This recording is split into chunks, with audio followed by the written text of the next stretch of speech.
السلام علیکم ورحمۃ اللہ۔ محترم ناظرین، آل نیپال اسلامک ٹیوب میں آپ کا استقبال ہے۔ ناظرین، ایک بڑی خبر لے کر آپ کی خدمت میں حاضر ہوا ہوں سنسد وگھٹن کے تعلق سے، یعنی پارلیمنٹ کی تحلیل کے تعلق سے۔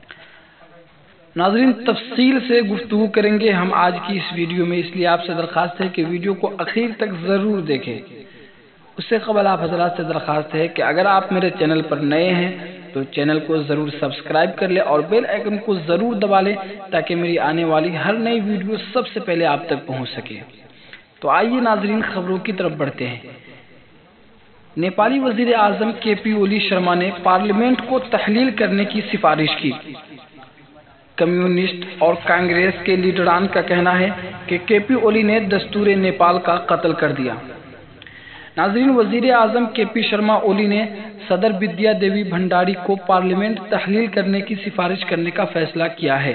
وزیر اعظم کے سرکاری رہائش گاہ پر آج صبح کابینہ کے ہنگامی اجلاس میں صدر بھنڈاری سے پارلیمنٹ تحلیل کرنے کی سفارش کرنے کا فیصلہ کیا گیا۔ ممکنہ طور پر کے پی اولی کے اس اقدام کو عدالت میں چیلنج کیا جائے گا، کیونکہ آئینی ماہرین کے مطابق آئین میں پارلیمنٹ کو تحلیل کرنے کا کوئی بندوبست نہیں ہے۔ وہیں کمیونسٹ و کانگریس کے لیڈران اس اقدام کو سخت مذمت کرتے ہوئے کہا کہ اولی نے دستور نیپال کا قتل کر دیا۔ ناظرین، اب بات آتی ہے کہ کیا صدر جمہوریہ ودیا دیوی بھنڈاری نے اس سفارش کو قبول کیا یا نہیں، تو آئیے اس سلسلے میں گفتگو کرتے ہیں۔ نیپالی وزیر اعظم کے پی شرما اولی کے ہنگامی فیصلے پر صدر جمہوریہ ودیا دیوی بھنڈاری نے پارلیمنٹ تحلیل کرنے کی سفارش کو قبول کر لیا ہے اور وزیر اعظم کے پی اولی کی سفارش پر مئی میں عام انتخابات کے لیے نئی تاریخیں طے کی ہیں۔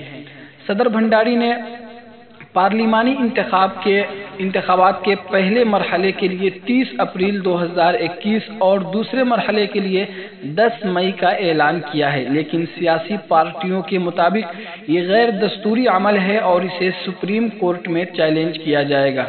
تو ناظرین، یہ تھی آج کی ایک بہت ہی اہم خبر۔